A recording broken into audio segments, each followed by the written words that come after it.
What if there was a safe space for you to explore artificial intelligence? What if there was a team of friendly professionals waiting to help you examine what you can do with AI in your courses?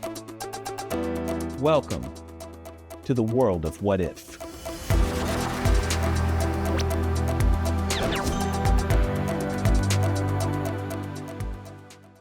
Good morning everyone, my name is Naveen Kunam. Today we are going to explore about vibe coding, building apps without manual programming or coding. So what if everyone could build an app even without the technical experience? No coding is required, no experience is required. All you need is just an idea and the ability to describe what you want with the AI tool. It sounds impossible, right? That's exactly how it feels first. So today things are changing very rapidly. AI is starting to change the way you build applications. It became more faster, simpler, and more accessible than ever before. AI can build apps with the instructions you provide by step. And I tested it to see how really it actually works. This is a real example of a real application that I built just in a few minutes. It's not just about a concept or theories, it's something which I actually built using AI. But first, let's start with a real problem. Many of your students might need portfolios to showcase their work and skills. So portfolio is an important tool for them to showcase their skills, their technical knowledge, their projects, their work experience, and if they are involved in any extracurricular activities or whatnot. It can be all showcased in the portfolio. But building one isn't easy. It's hard to build up websites. It requires you more technical knowledge. It requires you more technical skills. And it's also more time consuming. It might take days, or sometimes it might even take weeks to build one website. And also the options are expensive. Some tools might cost you money. So because of these challenges, many students skip it entirely, which means they are missing opportunities to showcase their work or differentiate themselves. There's a new way of building applications using AI-assisted development where much of the work is handled automatically. Instead of writing code, you simply describe what you want in plain, simple language, and AI understands your request and it gives you the result. So what is vibe coding? It's a new way of building applications where you focus on describe what you write instead of writing code. So it's not about traditional coding, no need to write code. So it's same like talking with AI. It's a natural way. So you can simply type something like build me a student portfolio app. That's often it all take. The AI will to get started. So tools like Lovable makes this possible by turning simple prompts into fully functional applications. So what it does is it converts ideas into working apps. So you can think of ChatGPT, but instead of generating text or answers, it helps you to build complete applications based on what you describe. This is how the homepage of Lovable 2 looks like. The URL of this is lovable.dev. In top right, you can see a login button. If you already have an account, you can just click on login and go ahead. If you do not have one, just click on get started. And once you click on get started, this screen shows up. You can either create one with your Google account or you can either create one with your email. So once you create one, this is the page how it looks like. This is the home page. Here you can see all projects, start, created by me, shared by me. All the projects you created shows up here. And if you have any favorites or if you start any projects, those shows up here. And if there are any projects which are created by you, those shows up here. If there are any projects which were shared with you, those shows up here. So, and this is a place where you give prompt for the application. So let's give an prompt to build an portfolio. I gave a prompt like build me a modern student portfolio web app. It should include a clean homepage, student profile section with name, bio, and photo, project sections with cards, skill sections, contact section, and use a modern and minimal design. And let's see what it gives us. So once you enter this, it started analyzing portfolio layout components and it started creating HTML files and if any JavaScript files or CSS files are needed. And after once this one is built, we'll get the actual result. And then the place where you give prompt goes on the left side here on the tool. On the right side, what you're seeing is the result of the prompt which you give. So here it says, I'll build a sleek editorial style student portfolio with warm tones and bold typography. Your student portfolio is live. It features a warm editorial design with space, these headings and everything. And here you can see the portfolio of a student named Alex Morgan. Here you can see about section, project section, skills section, and contact section. If you click on about section, so this one shows up. If you click on project section, this screen shows up. If you click on skills section, this screen shows up. If you click on contact section, this screen shows up. So what if you want to change anything or you want to edit with your information or whatever? Let's try that one too. So here I gave it a prompt like update the portfolio with a student named Alex Johnson. Instead of Alex Morgan, I asked it to modify with Alex Johnson. Add bio, computer science student, passionate about AI and web development, and profile image placeholder. And let's see what it gives us. So it changed the name from Alex Morgan to Alex Johnson, and also it changed the bio, computer science student, passionate about AI and web development. And what if you want to change something else? So I asked it to add 3 sample projects with project title, short description, tags like React, Python, AI, and clean card layout. And let's see what it gives us. So once I enter this prompt and it analyzes the tools again, and it changed the projects. It added 3 projects here: AI assistant, AI study assistant, Dev Connect, Smart Budget, and also it has tags like Python, AI, Flask, React. And for this particular project, there are tags here, and for this project, there are tags here.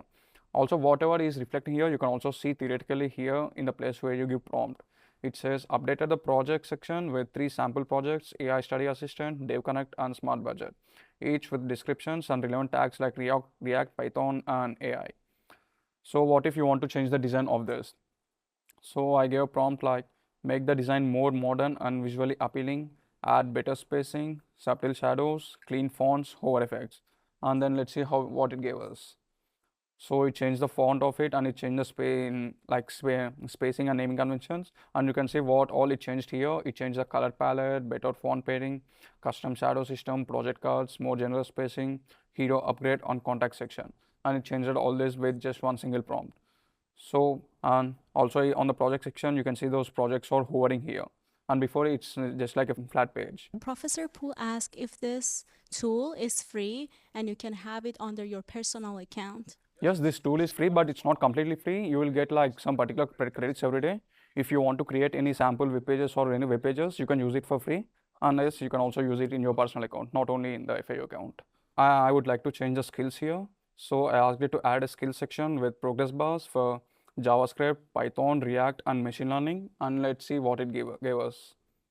So it added skills like JavaScript, Python, React, and machine learning with the progress bars. For JavaScript, it says 90%, for Python, machine learning, and React. So it changed the skills with the progress bars. And let's add resume section to this. So I gave a prompt like add a resume section with download resume button and clean layout. And let's see what it gives us. So now here you can see only 4 sections about project, skills, and contact. Once I gave this prompt, it added a resume section here.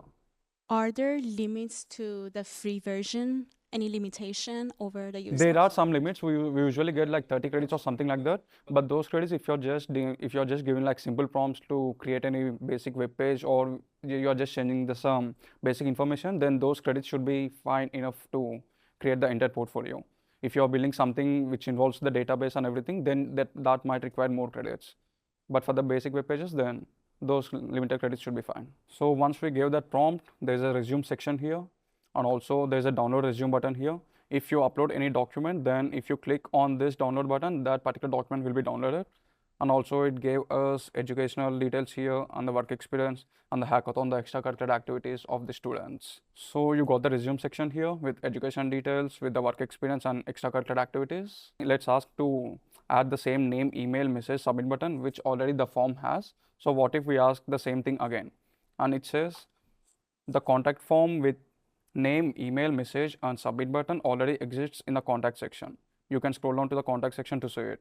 So it is saying we already had the contact form. Would you like to add it again, or would you like me to enhance it? For example, add form validation, success toast on submit, or make it functional by connecting to an email backend.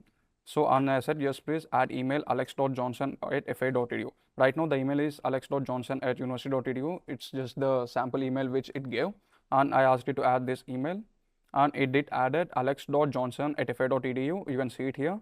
And if you give any details, if you enter your name, email, message, and click on send message, that particular message will be redirected to alex.johnson@fau.edu. And this is how the contact form works in this portfolio.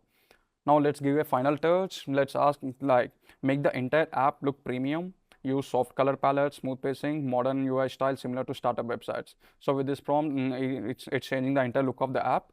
And before that, let me show you how we published this portfolio before showing the actual live application. So in top right, you can see the publish button. If you click on this publish button, this screen shows up. And after this, if you click on continue, this screen shows up. Your app is live. It says your app is live. And you can see the URL of your app here. And you can see the contact button here. If you can just copy this link and open in any web browser or mobile device or whatever. So if you open this is the main portfolio which we actually built. So this is a home page. It has about section, project section, skill section, resume, contact. If you click on about section, this is a screen which shows up. It gave a bit about Alex Johnson with the number of projects, number of years of experience in coding, number of technologies that Alex learned, and how passionate is Alex. And if you click on project section, these are some of the projects which Alex worked on. Also, it has some tags here. It's AI Student Assistant, Dev Connect, and Smart Budget. If you click on skills section, so there are skills here, what skills Alex knows. And if you click on resume section, so there is a resume section. It also has download resume button. And finally, there is a contact section. So we built this without manual programming or coding. So now imagine students using this to quickly create their own portfolios and showcase their work without needing the technical skills. So there is no longer a technical barrier, meaning anyone could build an applications without doing the manual programming. So it keeps reinforcing the simplicity, need, and accessibility. And so why does this even matter? Because it completely changes the way who can build applications. It doesn't matter, anyone can build apps again. Ideas comes into reality faster. This empowers students to easily create and showcase their work without needing of more technical skills, as I said before. And this empowers non-technical users to build applications and bring their ideas to life without needing of coding skills or technical skills. It's not about replacing the developers, it's about helping them to work more efficiently while also enabling non-technical users to build the actual applications. So it's how it's changing the world for faster innovation, lower barriers, and more ideas come alive. So now it's your turn. What would you like to build?